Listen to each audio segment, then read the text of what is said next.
Hello learners, in this class we will discuss design for shear in RCC. As you know, when a beam is supported with loads or slabs supported with loads, then there will be bending or flexure and also shear. So let me discuss for a simply supported beam subjected to an UDL. So let me take a simply supported beam with UDL. So as you know, if you draw the shear force diagram for this, it will be like this. It will be maximum WL by 2 here and WL by 2 here. So this value will be maximum here, WL by 2, WL by 2. If this load is W, and this W includes both your dead load and live load, and this is nothing L means L effective. This is basically L effective span. So WL effective by 2 will give you the maximum shear force. You'll find the similar drawing other sides. So the shear force will change at the center. Now, if the shear force will obtain here, if you divide the shear force by this cross-sectional area B into D, they will find the shear stress. There is a nominal shear stress or average shear stress. As you know, in case of these rectangular sections, we will find, so D is the nothing effective depth. So if we take this B by D, you will find the average or nominal shear stress tau B is equal to BU. U is nothing your ultimate force BD. So we will find the load is not multiply 1.5 initially. It is the service load. Then service load if you given, then you multiply this shear force with the factor 1.5 to find the ultimate load. Ultimate load by this process area will give the tau B value. What you see that we know that the concrete has also some shear resistance. The concrete will have some resistance that is called the tau C. Tau C is the positional strength in shear in concrete. Now, what will the if the section is BD, what is the shear strength of the concrete? Tau C BD. So if this value is tau V into BD, so there will be somewhere we'll find the value of tau C BD. Okay, so this value will tau C BD. So if you know this is equal to L by 2, this is L by 2, so and this is X. So you can find out where this value will occur. You can take the similar triangle, this by this is equal to this by this. So this is tau CBD, this is tau VBD. So this is X, this is L by 2. So you can find the value of X. And this portion is L by 2 minus X. In this portion, you need the design shear. Whatever shear design force will come, for this you have to provide the reinforcements. And in this portion, where tau B is less than tau C, we provide nominal shear or the minimum shear reinforcement we provided here. Now, why the shear reinforcement is provided? Because in a beam, it will not provide the reinforcement, even if you flexure or this tension reinforcement and the shear reinforcement, because there will be cracks. The cracks will be neither flexural cracks, and there will be flexural cracks, there will be shear cracks. Okay, so I'm not going detail crack mechanisms. So to arrest the cracks, we have to provide the reinforcement perpendicular to the direction of crack. So if the flexural cracks at the center is maximum like this, like then provide the perpendicular means these horizontal bars or longitudinal bars, so that they can arrest this crack. Similarly, if the crack is going like this way, you have to provide perpendicular to this crack as the shear reinforcement. Okay.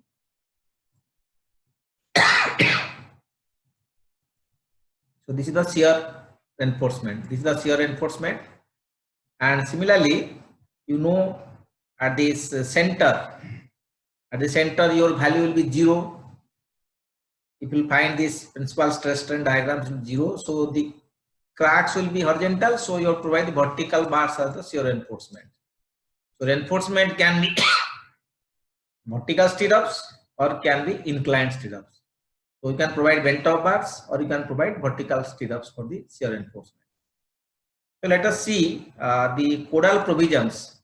Let us will go for these codal provisions. As per the codal provisions, how to provide the shear stress.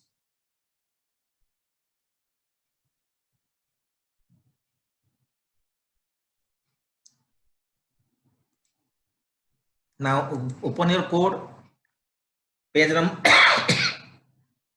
72, clause number 40.1. Limit state of collapse, that is shear. So what is nominal shear stress? As I told, the nominal shear stress in beams of uniform depth shall be obtained like tau v is equal to vu by bd, where v is the shear force due to design loads. So vu you can find out the limit state loads, reactions, maximum reaction, because shear is maximum at the support and 0 at the center. But in simple support, you find the bending moment is maximum at the center and 0 at the support. So the maximum shear will occur at the support. So find the maximum shear force. As you know, you have studied in strength of material or these structural analysis, shear force, bending moments. Now B is the breadth of the member, which for flange section shall be taken as BW. BW is nothing your width of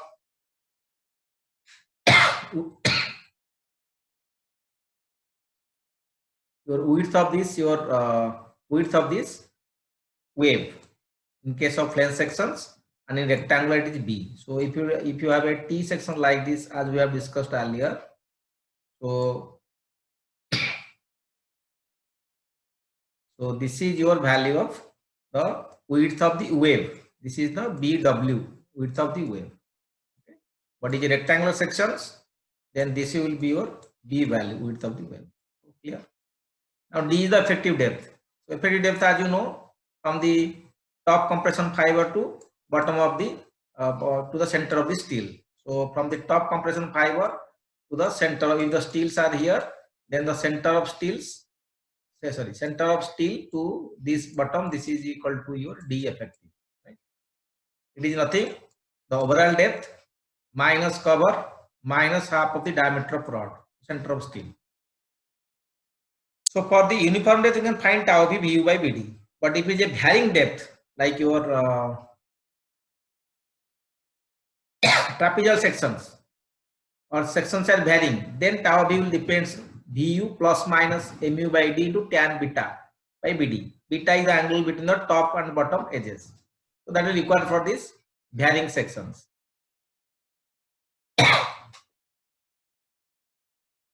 Will not go detail on that, but the varying sections, the negative signs in the formula applies when the bending moment increases numerically in the same direction as the effective depth increases, and the reverse is for the opposite case. Now, as I have told that the concrete has some shear strength. How to find the shear strength of concrete? The design shear strength of concrete in beams without shear reinforcement is given in table 19. That is, go to table 19, the next page number 73, table 19. What is written here? Design shear strength of concrete, that is tau c, unit is Newton per millimeter square. What is given here? 100 AS by BD, and these are given the grades of concrete. So first you see which grade of concrete you are using for design, M20 or M25. RCC, no way you are going to M15. This is only for working stress method. Limit state method starts from M20. So find the area of steel. You have already provided the area of steel. From the area of steel at the section, at the area of steel at section you find out, and from that you can find 100 AST by BD. Okay, that will be between any two values, 0.5 to 0.75 or 0.751, and then you make linear interpolation. Suppose you want 0.75 is 0.56. 0.75, the value for M20 is 0.56, right? For 1 it is 0.62. Then what is the value for 0.9? Okay, find 0.9, what will do? So 0.75 is 0.56, here it is 0.62. How it varies? 0.62 minus 0.56, so that is 0.06. The varies within the value of 1 minus 0.75. Okay, so this is the variation. So we are doing linear interpolation. So 6, you can tell 6 by 25. So it will come 6 by 25 multiplied by, you need at 0.9. So 0.9 minus, but the value here is 0.75. 0.9 minus 0.75. So this value will be added with what? With the value at 0.75, that is 0.56. So it's 0.56 at plus this value, that is a linear interpolation. So find this value, and this value must be within this 0.53 to 0.62. As it is 0.9, it is close to 0.62. So this is how we do the linear interpolation. At this value is this, at this value is this. What is the value at this point? At value at this point, what is this? What is this value? You have to find out. By linear interpolation, we can do. What is the AS? It is written on the note. AS is the area of longitudinal tension reinforcement which continues at least one effective depth beyond the section being considered, except at supports where the full area of tension reinforcement may be used, provided detailing conform to 26.2. That means you will check the reinforcement at the supports. Okay. So this is your support. This is the beam. So you here the maximum reaction comes, shear force here. So you have to check at this cross section. You see what is the cross section here and what is the available steel here. Depending on the available steel, if you have not bent up the bars or you have not curtailed the bars, then the total steel come to the support. If you have curtailed some bars, as we have seen that all the bars are not required at the support, because minimum 1/3 of this positive, maximum positive reinforcement shall be extended till the development length LD. We have discussed the development length.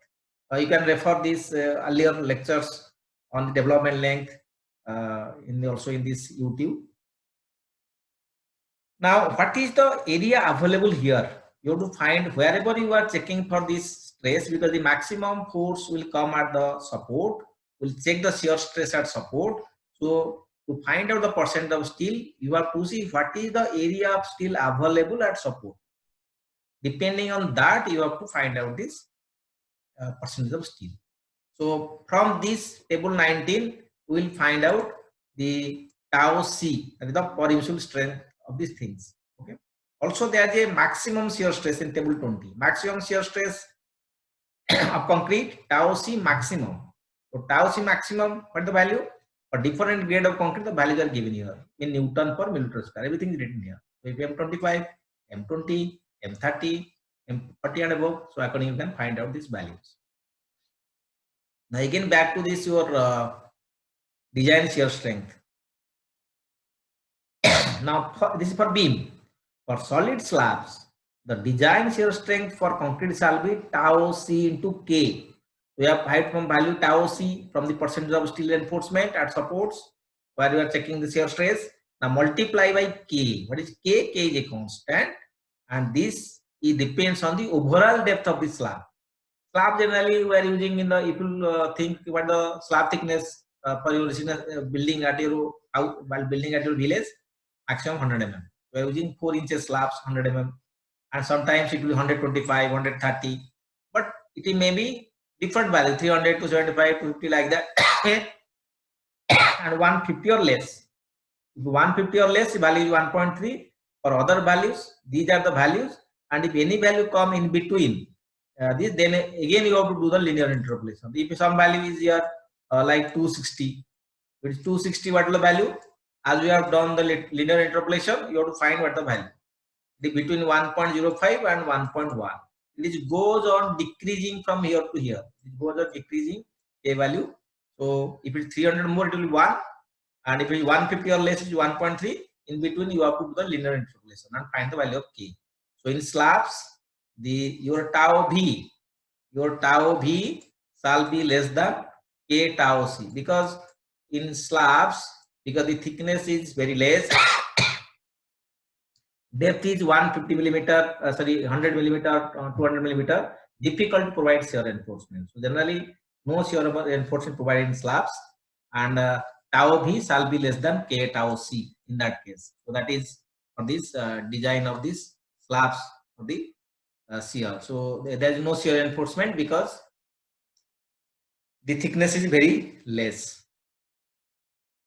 So now shear strength of a member under axial compression. We'll see why we will see for this for columns. Axial compression means the design of columns. In case of design columns, you have to check these things.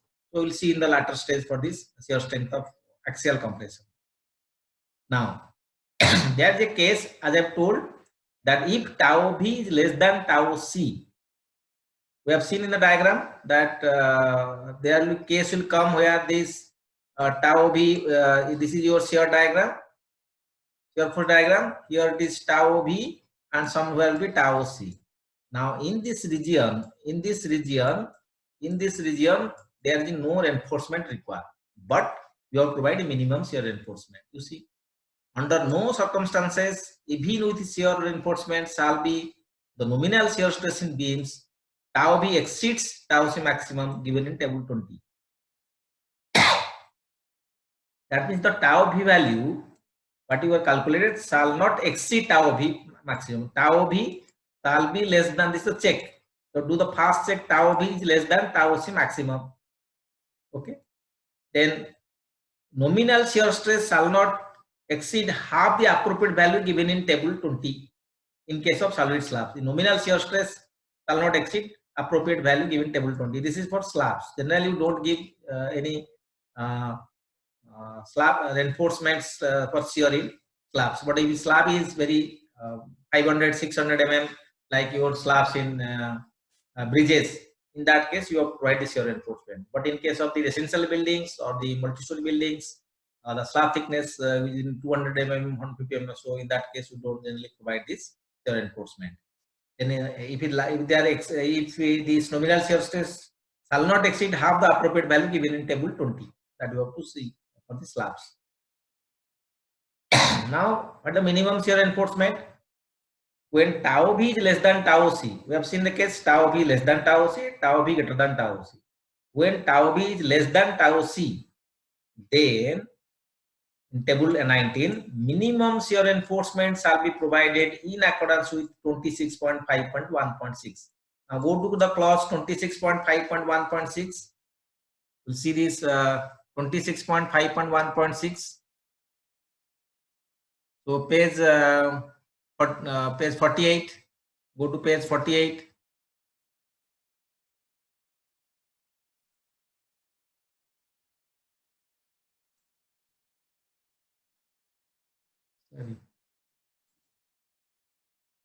So now go to page 48.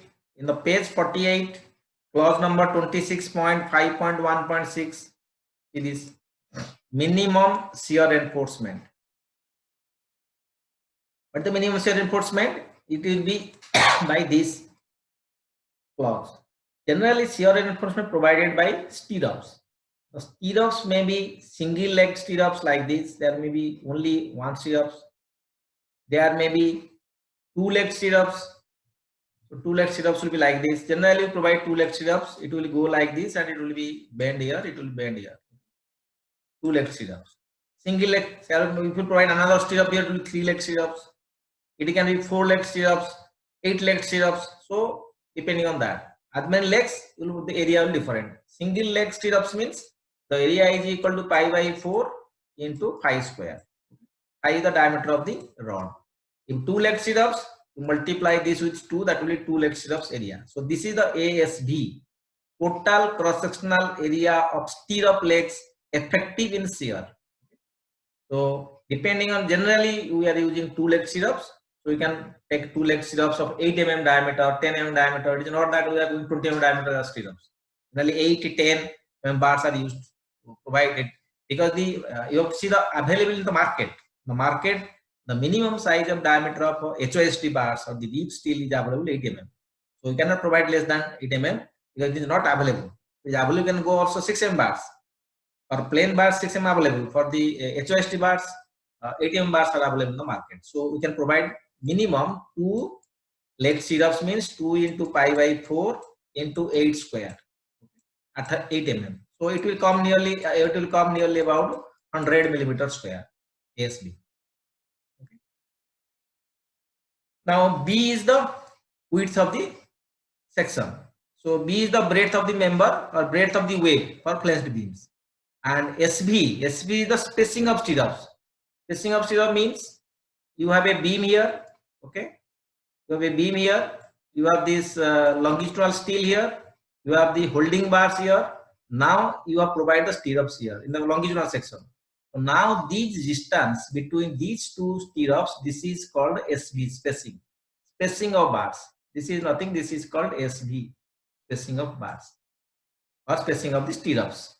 So you see, SB is the stirrup spacing along the length of the member. So along the length of the member, you find SB. Okay, these are all SB values, spacing. Fy is nothing, the characteristic strength of the stirrup, which shall not be greater than 450. So generally Fe 415. If the main steel may be 500, 550, great. But the stirrups will generally 450 Newton per millimeter square. So what you will find here? You will find the value of SB. SB is given, B is given, Fy is given. So SB shall be less than equal to, SB shall be less than equal to 0.87 Fy, 0.7 Fy into ASB by 0.4 into B. Okay. So this by SB shall be less than this. So that is the value you have to find out. Let us go to the our initial things we have seen.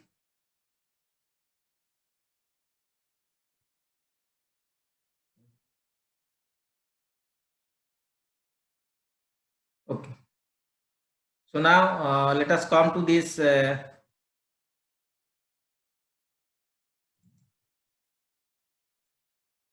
original things we have seen. The minimum shear reinforcements we have seen.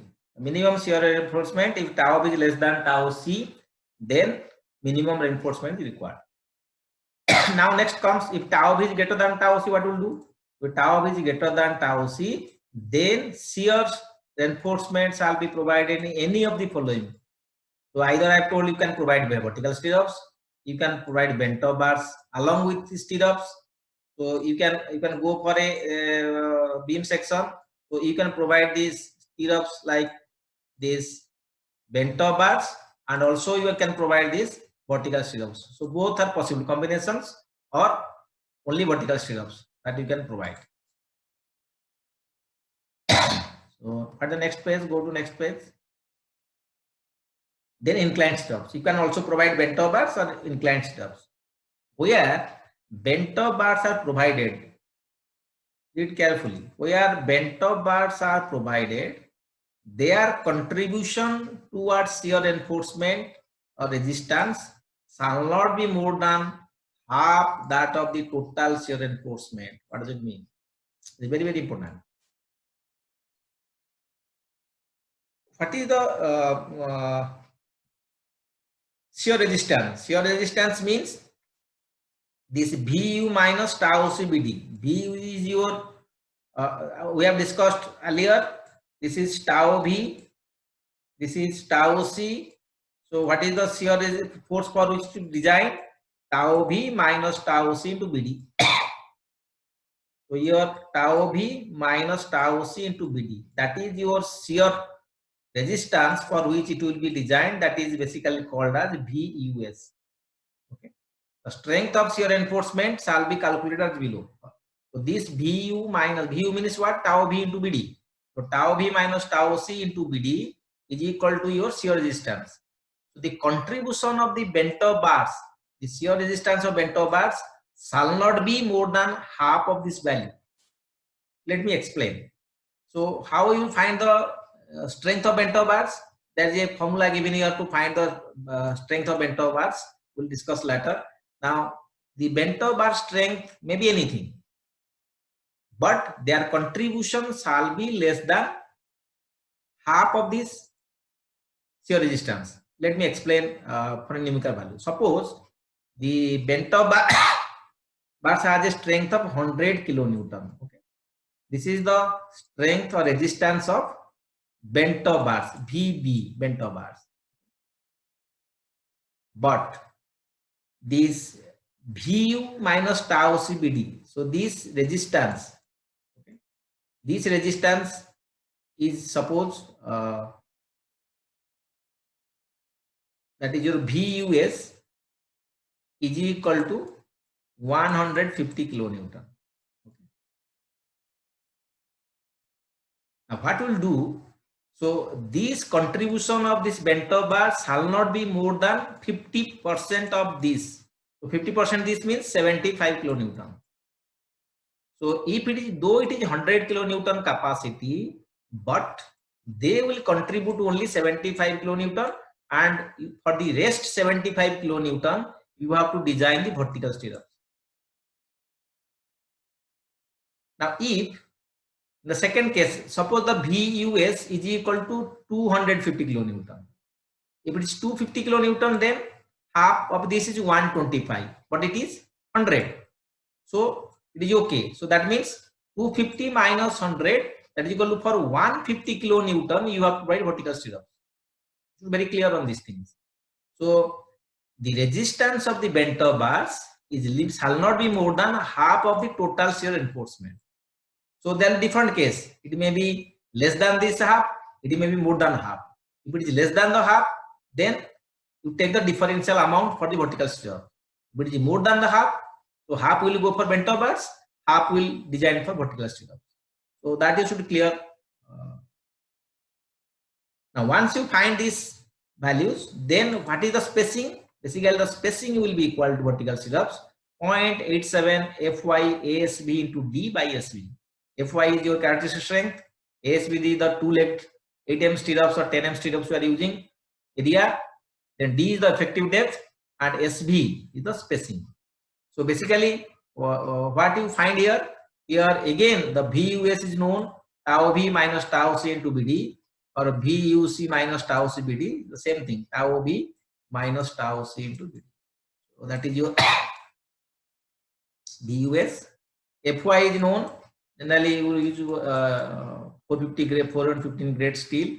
Area of steel is known, two-legged parts, so 2 into pi by 4 into pi square. If you are using 8 mm, it will be nearly 100. And this is the effective depth. So only unknown is the SB here. Also find out the value of spacing. So you can find the value of spacing. Now for inclined stirrups, the formula is given sin alpha plus cos alpha. The same formula multiply the sin alpha plus cos alpha. If there is a series of bent over bars are there, but case is for a single bar or single group of parallel bars, all bent over the same cross section. That means if you are providing the sticks and all the bars are bent up only at this location, at the same section, all the bars are bent up, then the formula is different. What is the formula? The formula for bent over bar strength is equal to 0.87 Fy ASB sin alpha.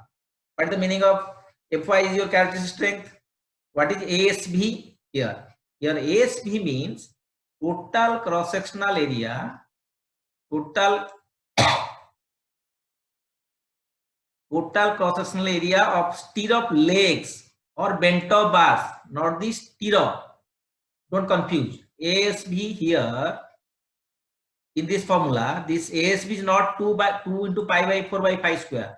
This is the area of the bars. If you are bent up 2 bars, or suppose 3 bars are bent up. If you are bent up 3 bars, so 3 into pi by 4 into diameter of the bars bent up. It may be 20 mm, 16 mm. So accordingly, you have to find the values. Which bar has been bent up. So this is the bent up area, not this vertical stirrup area. Don't confuse here. So cross-sectional area of stirrup legs or bent up bars within a distance SB. So the bent up bar area. Now SB is equal to again spacing. Tau B is the nominal shear stress. Tau C, you know, design shear stress, and alpha. What is alpha? Alpha is the angle between the inclined stirrups or bent of bars and the axis of the member, not less than 45. Generally, you go for 45 degree bent of. Bent of means, let me again explain how. If you have a cross section like this, okay, and you have to, this is the main bar going, another bar suppose going, you want to bend up here. So this angle is called the value of alpha. Okay, this angle is alpha. Generally, this angle is taken 45 degree. So angle between the inclined stirrups or bent up bars with the axis of the member, and D is the effective depth. So once you find these things, you'll be able to find the bent of bar strength. So now you know the bent of bar strength, you know this vertical, how to calculate vertical stirrups, and accordingly you have to find the spacings. But generally there is another clause given in the code where the what should the maximum spacing. The maximum spacing of this will be not more than 300 millimeter. Where you have seen the minimum shear reinforcement, before that is given the maximum spacing. Maximum spacing is to be, for the vertical bars it will be 0.5 times 0.75 times D, 0.75 times D for the vertical stirrups, okay, and but not greater than 300. So maximum spacing is 300 millimeter. Then there is a spacing you are getting from these calculations. Then there is a spacing from the minimum shear reinforcement, okay, and comparing all these three things, you have to provide a provide proper spacing of the shear reinforcement. But in the region where tau b less than tau c, you have to provide a minimum shear. If sometimes the minimum shear, the spacing calculated from the minimum reinforcement is more than 300, that is from maximum spacing, then you have to limit it to 300 millimeter. No case the shear reinforcement spacing shall be more than 300 millimeter. So there is also another criteria we are not discussed. There are also some critical sections for shear, where you should take the critical section. Generally, the maximum force come at support, but you can consider this. You can consider this. You can consider this critical section for shear, page number 36. Okay, go to page number 36. In page 36, you will find there is a critical section for movement and shear. What is the critical section for shear? You see here. The shear computed at the face of the support shall be used in design of the members, shall that be except as given below. See it, critical section for shear. What does it mean? Critical section for shear. Generally, the shear computed at the face of the support. That means at the support, that will be considered as the design members, except this case. What it says, when the reaction in the distance of the applied shear introduces compression into the end region of the member, sections located distance less than D from the face of the support may be designed for the same shear as that computed distance D. That means if you are calculating here, this force, you know, this is equal to your V du. What is the force at a distance D from the face of the support? That means if your support is here, the beam is here, then from the support at a distance D, okay, that means D plus half of the width of support. At this location, you find out this shear. This shear will be considered for design of the shear force, where this reaction applied shear introduces a compression into the end region. So you can see even in figure 2. What is in figure 2? Let us see figure 2. Okay, this is the figure 2. Now these simply supported beams as we discussed. So you should take this in the design calculation. You should calculate the shear force at here, and this shear force at here is equal to your VU. Okay. So what will VU? Suppose the maximum shear you are getting at here, the maximum force is here V. Okay. So V minus this distance. Okay. You have the diagram. You have the diagram of the shear. So you can calculate what is the shear force at here. Calculate your shear force minus W into D plus BS by 2. It will be a lengthy procedure, but generally for the exam purpose, while you do exams, you take the maximum shear here. By taking this, you are not underestimating design. You are the higher side, so you will be in safe side. But if you want actual value in this case, so you have to calculate the shear force at distance D from the face of the support. Whatever value of force you will find, shear will find. For this shear, we have to go for the design of this. Design shear, that is your VUS. So you can calculate your VUS by considering these. But in these are the cases where we'll find out this compression is induced by these reactions.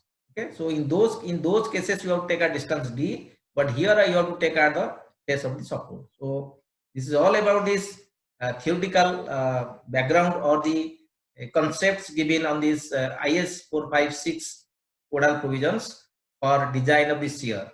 We will discuss this one problem on regarding tau b less than tau c, tau b greater than tau c, vertical stirrups, and how to write bento bars. We'll discuss in a separate lecture on the solution of the problems based on the shear design. Have a nice day.